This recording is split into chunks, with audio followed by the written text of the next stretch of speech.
Bonjour à vous. Il y a beaucoup de personnes qui disent non à l'amour, qui ferment la porte de la vie à deux, mais aussi peut-être d'une manière plus générale à tout ce que peut nous apporter la relation à l'autre, quel qu'il soit. Je peux comprendre que des personnes disent non à l'amour, à la vie sentimentale, et tout l'impact que ça peut avoir dans nos relations avec les autres. Je peux le comprendre parce que parfois l'amour peut nous faire souffrir, et l'amitié est aussi une forme d'amour.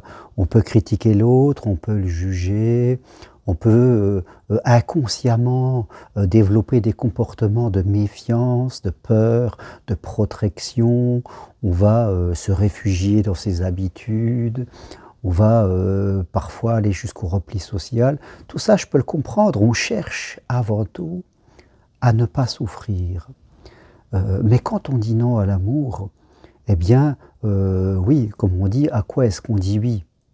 On dit oui à la méfiance, on dit oui au jugement, on dit oui à la peur. Et dire non à l'amour, est-ce que cela nous rend heureux? Est-ce que, fin de compte, on est plus tranquille, on est plus serein? Je crois que la réponse ne peut pas être forcément oui.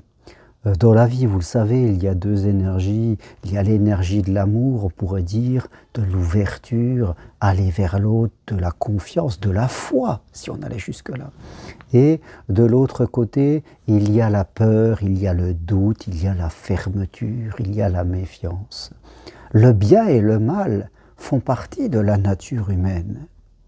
Et toute personne qui fait un tant soit un peu de spiritualité, et si vous êtes une de ces personnes qui cherchent à comprendre, à évoluer, à être spirituel, on ne peut pas dire non à l'amour. Parce que l'amour est par nature la spiritualité, la foi. Que l'on vive l'amour dans une vie relationnelle, dans un couple, que l'on ait une famille, que l'on ait des enfants, que l'on vive ça aussi au travers de l'amitié, on ne peut pas critiquer l'amour.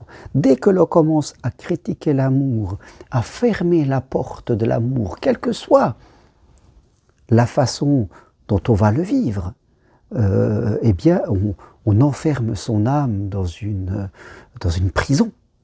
Et forcément, on va faire, comme je le disais, il y a deux corps, le bien, le mal, l'amour, la fermeture. On va faire partie du corps de la fermeture. On va diffuser autour de nous que de l'énergie négative. Et vous le savez, là encore, si vous faites un peu de spiritualité, vous connaissez ce qu'on appelle la loi d'attraction. Les gens qui disent non à l'amour et qui ont une tendance par leurs mots. L'autre jour, quelqu'un me disait, mettait en commentaire, le combat contre soi-même. On ne fait pas de combat contre soi-même. On essaie de se comprendre. On essaie d'amener de l'amour, de la tolérance. On ne peut pas se combattre contre soi-même. Une personne qui parle de combat contre soi-même, c'est qu'à l'intérieur d'elle, je peux le comprendre, elle a des blessures et elle crée un combat. Mais quand on fait un combat contre soi-même, on ne peut que le perdre. On ne peut pas gagner de l'amour, voyez. Donc, toute personne qui est un tant soit peu spirituelle saura que son chemin, même si elle ressent des peurs, des doutes, c'est d'aller vers l'amour, la confiance et la foi. C'est le seul chemin que nous devons prendre. Dès que nous fermons la porte à ce chemin et que l'on dit « vaut mieux être seul que mal accompagné », on est bien tout seul, comme ça il n'y a pas les autres ou l'autre, voilà parce que l'autre c'est de la complication. Non, je crois que par effet miroir, ça nous renvoie à nous-mêmes. Quand on dit que l'autre c'est le problème, ça veut dire que c'est nous le problème. Le problème est à l'intérieur de nous. Et comme je le disais, si vous faites un tant soit peu de spiritualité, vous connaissez la loi d'attraction, c'est-à-dire que les gens qui disent non à l'amour, qui sont méfiants, ont tendance à s'attirer. C'est ça. Comme ils sont sur la même fréquence vibratoire, ils s'attirent et ils se font mal entre eux.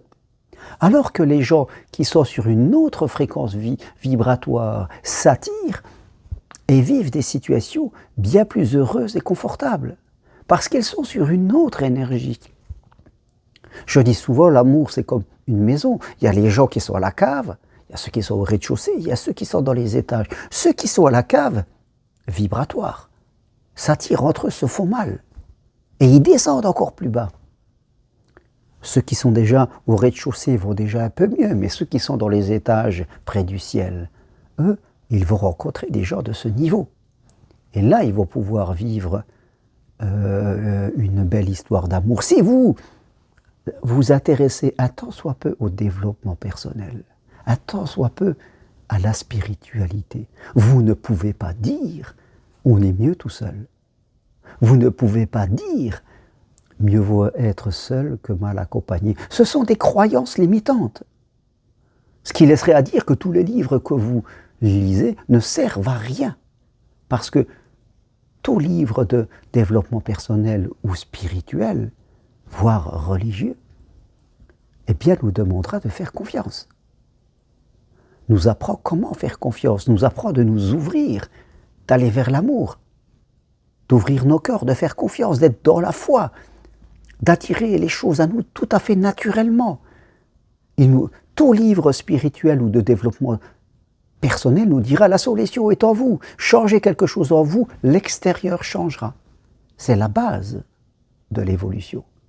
Mais si on lit des livres de développement personnel et qu'on dit non, moi la porte est fermée chez moi, c'est comme ça, j'ai une croyance, vaut mieux vivre seul que mal accompagné, ça ne sert à rien. Posez vos livres, lisez autre chose, je dirais. Parce que si vous avez cette croyance, vous n'êtes pas spirituel. La spiritualité, vous la laissez à l'extérieur, la porte est fermée. Il faut en prendre conscience. Et décider, oui, qu'on est heureux quand on vit avec les autres. Et nous-mêmes, nous devons, comme le disait Grody, être le changement que nous voulons voir dans notre vie. Être la personne que nous voulons rencontrer. Voilà ce qui est le challenge qui nous est demandé. Devenons la personne que nous voulons rencontrer. Voilà ce que nous devons faire progresser. Pour ne pas dire c'est la faute de l'autre, moi je suis très très bien. C'est toujours l'autre. Non, parce que nous sommes l'autre de quelqu'un. Voilà ce que je voulais partager avec vous aujourd'hui. Pensez-y, mettez des commentaires si vous le voulez, je me ferai un plaisir de vous répondre. Et avançons vers l'amour, parce que il y a assez de méfiance, il y a assez de doute, il y a assez de peur, il y a assez de violence dans ce monde. Soyons plutôt les jardiniers de la confiance, de la joie et de l'amour. Merci à vous. Si vous voulez aller plus loin, eh bien venez marcher sur Compostelle l'année prochaine avec moi. La première marche aura lieu du 28 mai au 2 juin vers Conques. Demandez-moi les programmes, je vous les envoie. L'été, nous irons à Rocamadour. Voilà, marche d'évolution où on fait de la spiritualité, du développement personnel.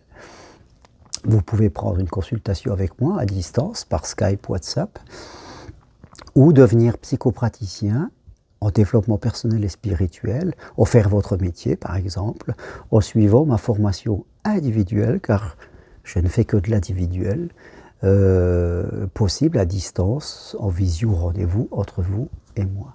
Demandez-moi les programmes et je vous envoie ça par mail, et vous verrez que la vie ne vaut la peine d'être vécue que quand on cherche constamment à aller vers l'amour et vers la foi. Merci, à très bientôt, au revoir.